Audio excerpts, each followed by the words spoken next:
that what is something I don't assume is true? I mean, I guess the most obvious example is Descartes, that there is a chair in front of me here, and that there is, like, nobody really questions that, except for some crazy people or philosophers. But even then, that's fallen out of fashion. Most people they just take it to be true. It's a strange question. It's an unreasonable question to think that I could be a brain in a vat or that I could be dreaming right now. Seems like I should just know that this is true. But we could easily be born into a society which assumes that you are dreaming, that none of this is true, and that this is just our lives right now. I mean, that's technically a form of Christianity. Like you could understand. That's a form of religion. Yeah, you could say religion is like that. We're just we're really souls that are embodied right now, and this is just a phase of our existence. You could technically even say that's science, right? You can, it's. In what way? We state that there are rules. Yeah. And we call that science. We call it logic. Well, logic, science, and no, logic is not science. It's a form of science. No, science uses logic. Logic is just forms of sentences, and then you can... So, like, all ducks wear purple shoes. There's a duck in front of me, therefore the duck is wearing purple shoes. That's logic. It's not scientific. But it has a very clear logical structure. Like Frege said, that's the ultimate assumption. That's the thing. Those are the things. Like, the things we take necessarily true might be the ultimate things that we are blind to, that we cannot question. I want to say that's true too. I think that's true. Formal logic is the limit of our imagination. It's a bit loaded though. Like these ultra things like that are above. You're creating a hierarchy again. Yeah, no, I am. But that's because I can't imagine beyond it. Like, can you imagine 2 + 2 not equaling 4? In some bizarre alternate dimension? I can't. Or the pi having an end. Well, again, so that goes back to, like, the whole idea of epistemic definition and, like, to a certain degree, semantics, but in a different kind of atmosphere of, like a copy of semantics, but completely different inputs. So creating a different matrix. Semantics would have similar things. The thing is, semantics is another thing that some people want to say we are born into the rules. Like Chomsky says that we're born with certain cognitive abilities to learn language. Yeah. And that's the reason languages have such ubiquitous structures in so much of the world. Verbs, nouns, things like that. And certain syntaxes. I don't know the details of his theory, though. So yeah, I think in those sense we definitely are born with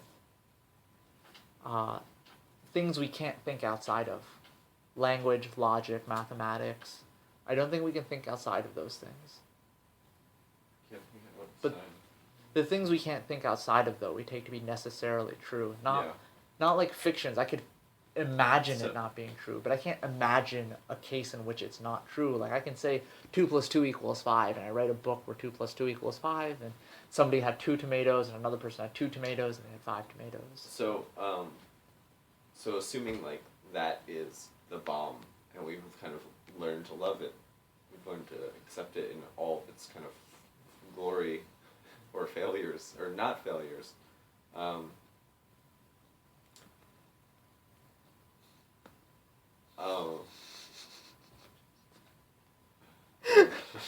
Let's note for the record that you just picked something up off your bed like a peanut or something. And I ate it. It was a seed. It was something my brother was eating earlier that he dropped on my bed. Interesting. It was delicious. Which threw me off.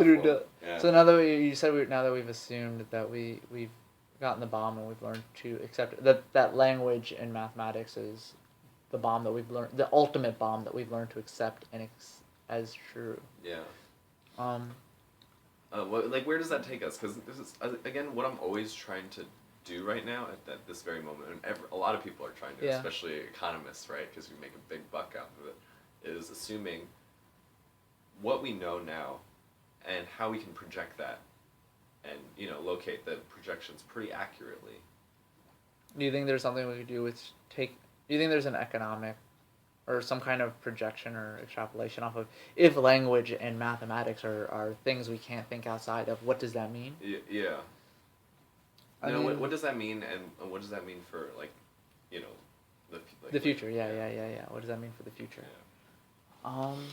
I mean, one thing I've been thinking about lately is if we expressed ourselves through non-linguistic means, Yeah. like dance or music Pictures. or pictures, maybe, yeah. Yeah, pictures too, yeah. Uh, could we think up of new things? Could we understand the world differently? Oh yeah, definitely. I don't just mean like understand the world differently. I mean, could we take different things to be true? Like, would God suddenly become a lot more feasible Would God's existence become a lot more feasible if we understood the world through touch? Well, here's a good example, right? Because you're kind of comparing that to the digital vernacular and the analog vernacular, like world vernacular that we have here in the tangible. Yeah. Um, and so, like, death. That's a really good way of putting it. Death has two meanings, right? One in here where it's like, it's final, like you're a living thing, and now you're not a living thing. And when the internet, right, death is a completely different word. It means it's a learning experience, right? You learn through death about other things in the internet,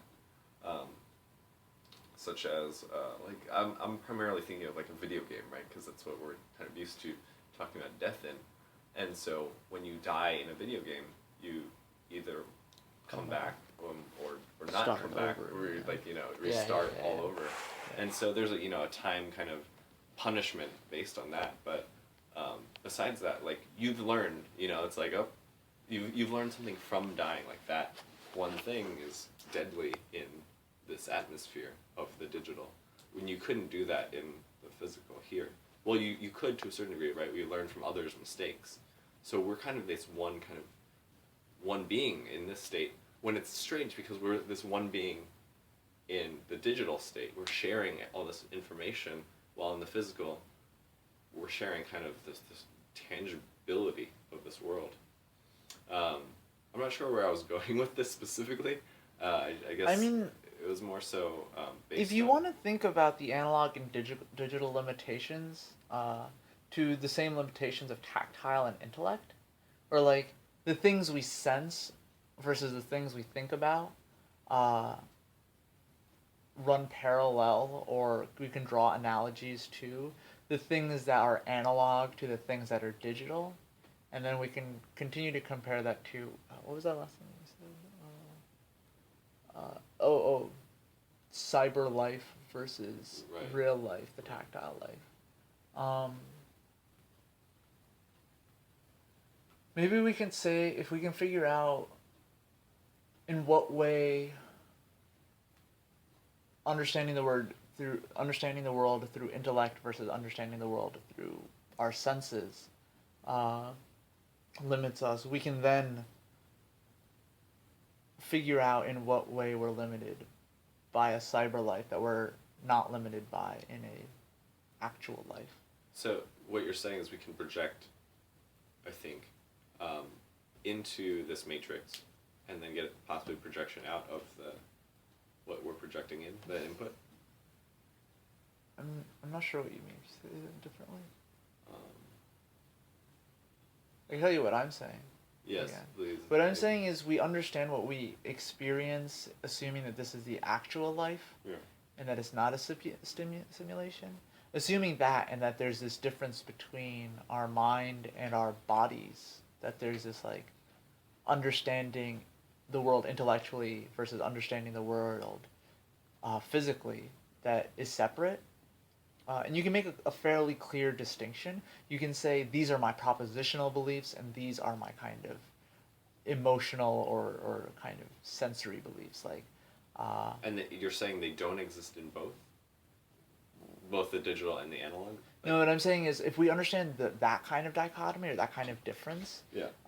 and we can kind of extrapolate stuff out of that and get lessons, intellectual lessons, I guess, because we're intellectual beings right now. We can apply those lessons to the analog or to the cyber life and the actual life, to the tactile world and the internet code world. But do we even need to? What I'm kind of thinking about is, do we even need to keep on learning if we have these machines to learn for us, and keep a collective data? Depends on where I am. if I am a part of the internet, if everything in the internet is something that's like in my brain and I can access it immediately as I access the thought that there's a cup in front of me, Right. or that, you know, I went to the bathroom yesterday. Right. Maybe not, but like eventually, I think it'll get pretty damn. Yeah, close you're saying where like the it's ideal situation. Like we Yeah, can do that yeah. just as readily as we recall memories or beliefs. The ideology behind it is really,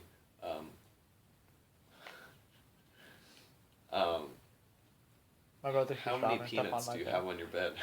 They're not peanuts. There's this thing called Seeds. Shalia. That was actually a root. Interesting. Yeah. Like taro in a way. Yeah. Taro's a root. That's Yeah. what I think of that one. I've had People taro, say yeah. it. We call it. But anyway,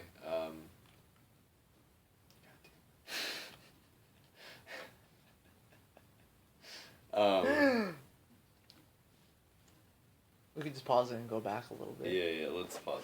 Okay.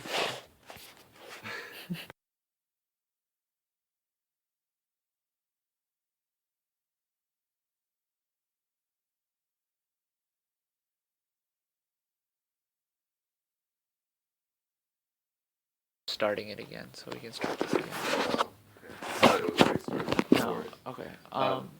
But you can be in multiple places. Like you can be an avatar of yourself digitally, and then you can be yourself physically, and have two totally different inputs now, and two totally different outputs in the same. So if my avatar got deleted, I would still be alive, and if I got shot in the head and my avatar was still around, I would still be alive. Yes. All right, this is like a really difficult case in philosophy. It's called branching. It's there isn't a clear answer, and I have no idea how to answer So let's make a clear answer right now. So, like, the structure of it is in effect that you get copied, and you Right. can take any theory of identity basically and do it. Right.